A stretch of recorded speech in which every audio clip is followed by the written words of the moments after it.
Annyeonghaseyo, Pelanx, bonsoir la France. Et si on passait 24 heures dans un temple bouddhiste pour vivre le quotidien des moines? Depuis 2002 et la Coupe du monde de football en Corée du Sud, le Temple Stay est un véritable succès. Plus d'1 million de visiteurs, une expérience unique, un retour aux sources pour faire le point sur soi-même. Annyeonghaseyo. Bienvenue à vous. Merci de m'accueillir dans ce temple. C'est une première pour moi et je pense que ça va être un grand moment. Voici votre tenue 감사합니다. pour votre séjour ici. Je sais pas si ça me va bien, mais au moins c'est sobre, c'est sobre. Et maintenant, on va aller dîner. Non, on va dîner maintenant, mais il est que 5 heures. Pas simple de dîner à l'heure du goûter. Tous les moines sont végétariens. Légumes, fruits, herbes, racines, riz. Cette alimentation basique ne sert qu'à faire fonctionner le corps, pas à se faire plaisir.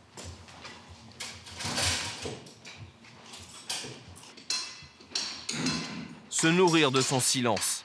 À table, pas un mot. Et une règle absolue, on ne laisse rien dans son assiette. Nous ne cultivons pas notre nourriture, ce sont nos fidèles qui nous l'apportent. Nous devons donc penser à leurs efforts, à la sueur de leur front qui a coulé pour nous offrir tout cela. C'est pour ça qu'on ne gaspille pas. On ne laisse pas même un grain de riz. On mange tout avec gratitude. Et là, il y en a encore, hein? Ah, ça aussi? Oui, oui. Okay. Voilà, là c'est parfait. À l'heure du thé, Do Kwon me propose de les accompagner. Une faveur et un rite. Prendre le thé pour un moine, c'est tout un art.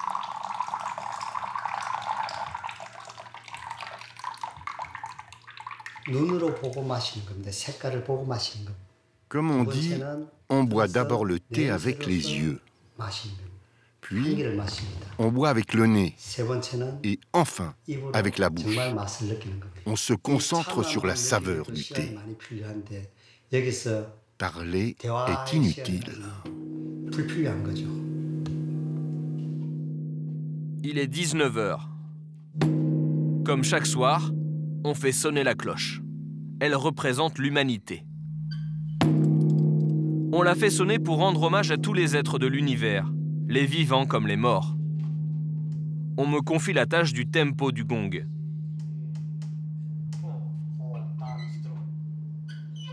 Lorsque les êtres vivants l'entendent, ils sont alors libérés par la sagesse de Bouddha.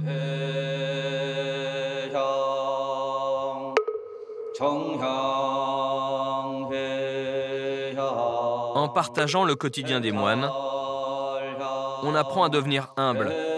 On déconnecte d'un environnement stressant, resté à la porte du temple.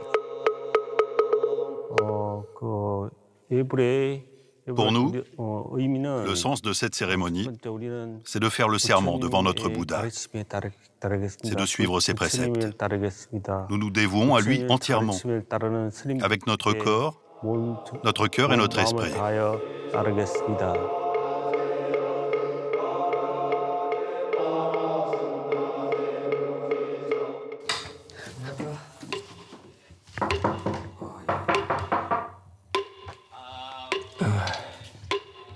On triche pas, hein. 3h50. C'est l'appel du Moktak, la cérémonie du lever. C'est l'heure de rejoindre le temple pour assister à la cérémonie du matin.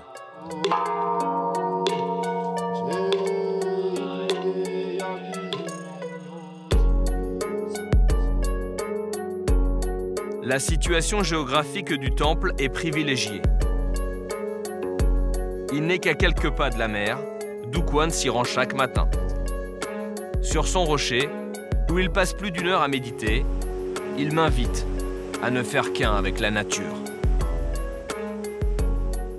Do Kwon, dans ta vie de moine, est-ce que tu as l'impression quand même d'être un petit peu en dehors du temps et des problèmes du monde qui nous entourent? Le meilleur moyen de contrôler son esprit, c'est la méditation. Si chacun de nous peut être une meilleure personne, alors on pourra changer le monde. Le bouddhisme n'est pas déconnecté des difficultés d'aujourd'hui. Il est à la recherche de la solution fondamentale. À notre tour, les touristes ont investi les lieux. Do Kwon a une dernière mission pour moi.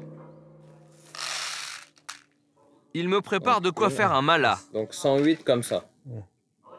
C'est le chapelet traditionnel des bouddhistes composé de 108 perles de bois. Un chiffre sacré aux différentes significations. 108, comme les 108 tourments de l'homme. Les 108 prosternations devant Bouddha servent à s'en libérer. Ah là, vous avez l'air d'un vrai moine. On va commencer les 108 révérences.